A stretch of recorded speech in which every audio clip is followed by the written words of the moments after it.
Assalamualaikum warahmatullahi wabarakatuh. Bapak-bapak, ibu-ibu, mas-mas, mbak-mbak, khususnya adik-adikku sekalian yang dirahmati Allah dimanapun Anda berada, kembali di IIP Channel bersama saya, IIP Wijayanto.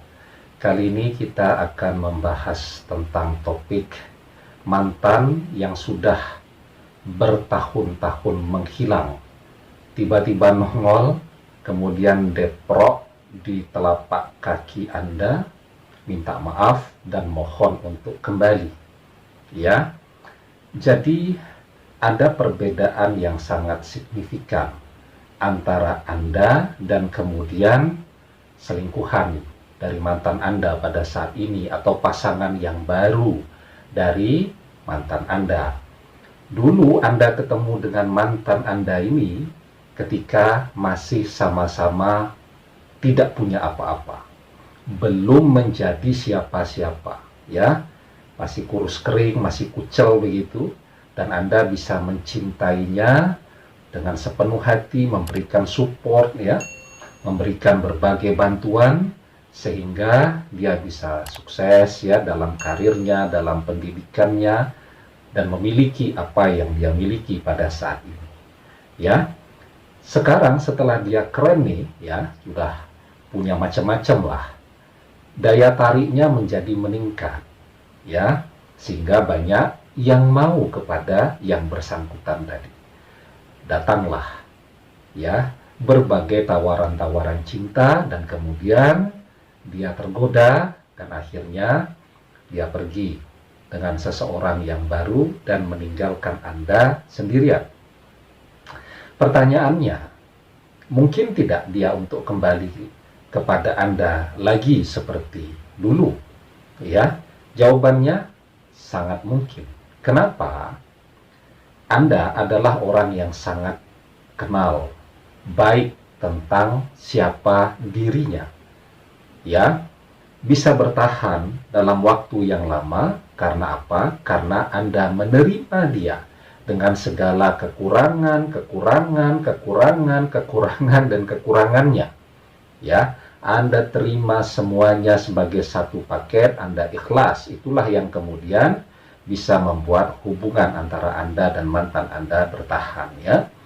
Sementara pasangannya yang baru, yang dilihat kan sudah keren nih, sudah jadi, ya, yang ada mungkin kekurangan tetapi kelebihannya juga sudah banyak sekarang, ya, sehingga, ya, ikatannya apa? Ikatannya ya pada aspek-aspek kelebihan ini tadi.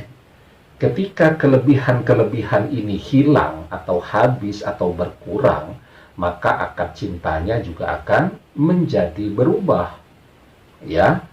Nah, jadi oke lah, kelihatan sekarang dia banyak duit, ya, mantan Anda, kelihatan sukses, ya, propertinya macam-macam, ya, dia bisa nabung, ya, bisa punya macam-macam juga karena faktor Anda kan, mungkin gaya hidup Anda yang hemat, tidak pernah minta macam-macam, ya, dia punya tabungan yang banyak, ya, dan kelihatan keren pada saat ini.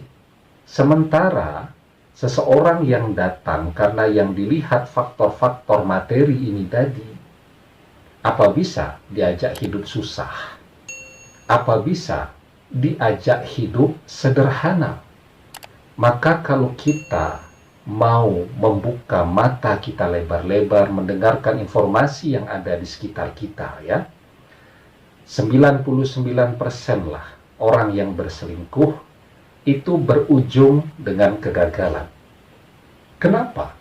Karena tidak kuat mengcover pembiayaannya, ya. Jadi kalau kemudian dia menikah nih, ya, baik itu menikah secara formal ataupun dia menikah secara siri, kalau memang mendapatkan format istri yang baik dan benar, ya, untuk ngontrak rumah, ya, mungkin uang 15 juta sudah cukup untuk 1 tahun, ya, sisanya tinggal biaya operasional bulanan saja kan, uang belanja begitu, ya. Tetapi kalau kemudian formatnya yang ditawarkan adalah senang-senang, diajak membangun rumah tangga, tidak mau dengan berbagai alasan ya. Sehingga untuk ketemu setiap saat saja, padahal misal ketemu dengan istrinya nih, tapi tidak mungkin kan menemui misal di rumah mertua ya, karena format pernikahannya masih pernikahan siri, harus membayar lebih ya, sewa hotel dan seterusnya tadi, sehingga seharusnya uang 15 juta cukup untuk setahun, ini jangan-jangan uang 15 juta 3 bulan saja sudah hilang. Jadi memang cepat atau lambat, sebesar apapun tabungan atau pendapatan yang dia miliki pada saat ini, ya, ketika dia berjumpa dengan seseorang yang terpikat dengan properti-properti yang melekat pada diri yang bersangkutan, cepat atau lambat properti yang dimiliki itu habis, maka cinta juga akan selesai. Ya, saya punya teman ya, seorang ibu-ibu. Jadi dia ditinggalkan tuh oleh suaminya. Ya, suaminya pergi menikah siri dengan wanita lain. Apa yang ibu ini lakukan ya? Apa dia marah-marah di media sosial? Tidak ya. Dia cuma minta nasihat ke beberapa orang ustadz dan semua nasihatnya sama, bersabar dan berdoa. Ya, dalam waktu sekitar 3 tahun, sang suami ya dalam posisi yang sudah bangkrut, tidak punya apa-apa, kembali kepada si ibu tadi, ndeprok ya, minta maaf dan mohon untuk bisa kembali lagi kepada si ibu ini dan anak-anaknya tadi ya. Dan dia dengan segala kebesaran hatinya menerima sang suami kembali kepadanya ya, demi anak-anak tadi, dan tidak pernah mengungkit-ungkit lagi kesalahan sang suami. Saya tanya ke si ibu itu tadi, apa amaliyah yang ibu lakukan selama 3 tahun itu? Ya seperti yang Pak Ustadz nasihatkan, saya berusaha bersabar ya, dan saya berdoa terus kepada Allah, mohon pintu hati suami saya dibukakan untuk sadar kembali kepada saya, kembali kepada anak-anak saya ya.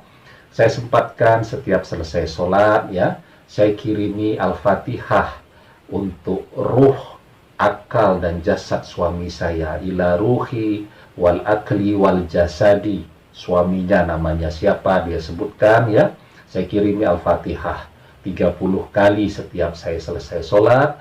Saya iringi dengan doa, ya Allah luluhkan hatinya, sadarkan ia untuk kembali kepada keluarganya ya. Jadi metode yang sebenarnya kelihatan sangat sederhana, yang istimewa apanya? Yang istimewa adalah kesabarannya di dalam menunggu tadi. Karena itu memang sabar itu pada akhirnya akan selalu berbuah dengan kemenangan. Sabar pada akhirnya akan selalu menghasilkan buah yang manis ya. Allah Subhanahu wa taala berfirman, "Walanabluwannakum bisai'in minal khaufi wal ju'i wa naqsim minal amwali wal anfusi was samarat wa basyiris sabirin." Dan sungguh akan kami berikan cobaan kepadamu dengan sedikit ketakutan, kelaparan, kekurangan harta, jiwa dan buah-buahan, dan berikanlah berita gembira kepada orang-orang yang sabar. Ya, demikian semoga bermanfaat. Wallahu a'lam bissawab, billahi taufik wal hidayah. Wassalamualaikum warahmatullahi wabarakatuh.